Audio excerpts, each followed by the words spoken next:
selanjutnya penyebaran pandemi COVID-19, pemerintah akan melockdown daerahnya masing-masing. Itu akan menyebabkan penyebaran atau pendistribusian barang terhambat dan sangat mungkin akan terjadi kelangkaan yang berakhir pada kenaikan harga, khususnya bahan pokok.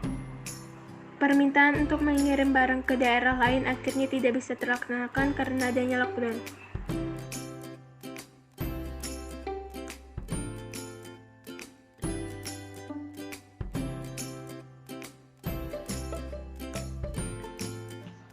Perdagangan antar wilayah dan antar pulau adalah perdagangan yang dilakukan oleh penduduk atau lembaga suatu daerah atau pulau lain dalam satu batas wilayah negara atas dasar kesepakatan bersama.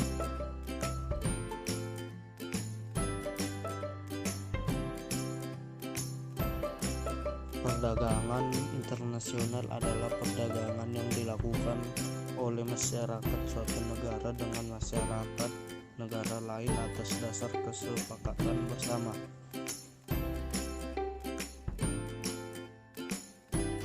Ada 3 perbedaan utama antar perdagangan antar negara. Perdagangan domestik perdagangan antar pulau yaitu sebagai 1. Peluang perdagangan yang lebih luas pada perdagangan antar negara. Suatu negara dapat menjual barang dan jasanya ke negara lain dan bisa membeli barang dan jasa dari negara lain. Dalam perdagangan antar pulau, kita hanya bisa melakukan perdagangan antar daerah atau pulau dalam suatu negara. Jika tidak ada perdagangan antar negara, maka masyarakat Indonesia tidak bisa memiliki mobil. Orang Amerika belum bisa makan pisang. Seluruh dunia tidak bisa menikmati film Hollywood dan lain sebagainya. Adanya kedaulatan bangsa pada perdagangan antar negara, bangsa-bangsa dapat diatur aliran barang jasa, tenaga kerja, dan keuangan. Negara-negara menunjukkan kedaulatannya di sini. Sementara di perdagangan domestik, harus perdagangan berjalan secara bebas tanpa regulasi yang berarti dari penggunaan kurs tukar dalam melakukan perdagangan antar negara. Negara-negara menggunakan kurs tukar yang berbeda-beda. Ini beda dengan perdagangan domestik yang hanya menggunakan satu kurs tukar. Perdagangan antar negara juga membutuhkan sistem keuangan antar negara yang dapat menjamin kelancaran aliran mata uang ini. 1. Perdagangan dan perdagangan antar daerah atau antar pulau. Pengertian perdagangan dan perdagangan antar pulau. Perdagangan atau perniagaan merupakan kegiatan tukar atau menukar barang atau jasa berdasarkan kesepakatan bersama tanpa unsur pemaksaan.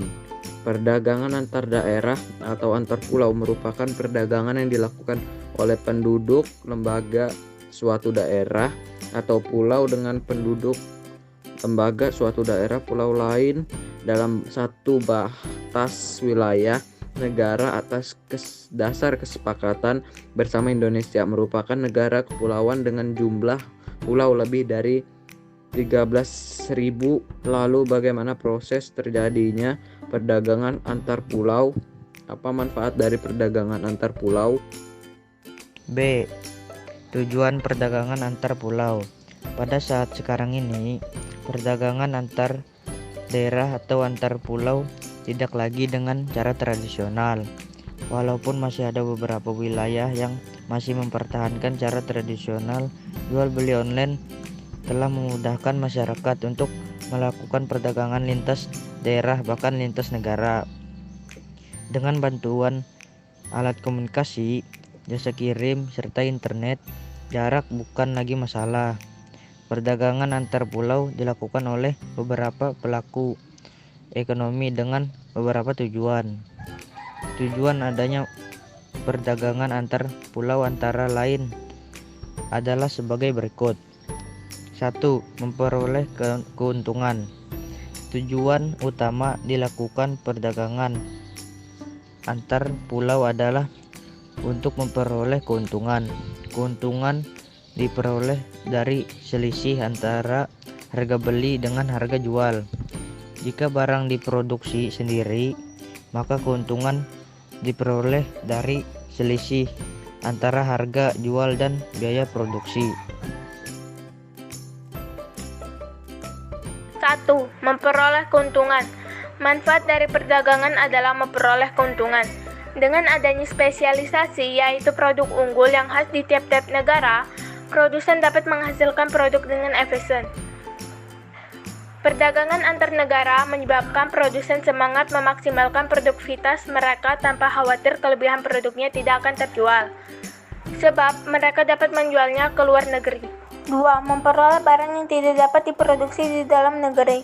Setiap negara memiliki sumber daya yang belum dimiliki oleh negara lain, sehingga hasil produksi tiap negara pun berbeda pula. Banyak faktor yang mempengaruhi perbedaan tersebut, antara lain kondisi geografis, iklim, penguasaan teknologi. Dengan adanya perdagangan antar negara, setiap negara dapat bertukar hasil produksinya untuk memperoleh barang yang tidak dapat diproduksi di negara mereka.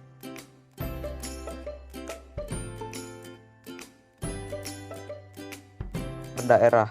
2. Manfaat perdagangan antar pulau atau antar daerah. Manfaat dari perdagangan antar pulau atau antar daerah antara lain adalah: A. Menyediakan alternatif alat pemuas kebutuhan bagi konsumen. Manfaat dari perdagangan antar pulau atau antar daerah antara lain menyediakan alternatif alat pemuas kebutuhan bagi konsumen. Perbedaan kandungan alam serta perbedaan produk antar daerah akan menyebabkan barang hasil produknya pun berbeda. Dengan adanya perdagangan antar daerah atau antar pulau, konsumen dapat menikmati dengan adanya produk yang tidak diproduksi di tempat tinggalnya. B. Meningkatkan produktivitas. Pemasaran produk yang makin meluas akan menyebabkan permintaan atau pemesanan terhadap produk meningkat. Hal ini akan mendorong produsen meningkatkan produksi sehingga meningkatkan produktivitas. C. Memperluas kesempatan kerja bagi masyarakat. Peningkatan jumlah barang yang diproduksi dalam jumlah besar akan menyebabkan produsen butuh tenaga kerja tambahan sehingga akan ada lowongan kerja tambahan. Selain itu, perdagangan lintas daerah juga akan memunculkan unit-unit usaha baru seperti jasa kirim, peluang transportasi, dan sebagainya. 2. Perdagangan antara negara. Pada zaman sekarang, batas dan jarak bukan lagi menjadi penghalang bagi seorang atau badan untuk melakukan perdagangan. Bahkan antara negara pun dapat melakukan perdagangan dengan mudah. Perdagangan antara negara yang dimaksud adalah individu atau lembaga dari negara kita yang menjual atau membeli barang dari individu atau badan yang ada di luar negeri. Terjadinya aktivitas perdagangan antar negara akan menimbulkan aktivitas yang dinamakan ekspor. Badan yang melakukan impor disebut importer. Seorang importer membayar barang yang ia beli dengan mata uang asing. Importir dapat menukarkan uang rupiah mereka dengan mata uang asing di bank dalam negeri. Selanjutnya digunakan untuk membayar barang yang diimpor. Barang yang diimpor oleh Indonesia terdiri dari dua macam, yaitu barang migas. Barang yang termasuk dalam kelompok migas antara lain minyak tanah, bensin, solar, dan LPG. Barang non-migas. Barang yang termasuk kelompok non-migas ada antara lain karet, kopi, ikan, kayu lapis, kelapa sawit, serta barang tambang non-migas seperti nikel dan batu bara. C. Kebijakan pemerintah untuk mendorong ekspor. 1. Memberikan kemudahan kepada produsen barang ekspor. Dalam kebijakan yang pertama ini, untuk meningkatkan ekspor, pemerintah dapat memberikan beberapa kemudahan bagi produsen barang ekspor. Kebijakan yang mendukung peningkatan ekspor antara lain berupa kemudahan mengurus perizinan serta memberikan fasilitas kepada produsen barang ekspor. Fasilitas dapat berupa pemberian bantuan teknologi, pelatihan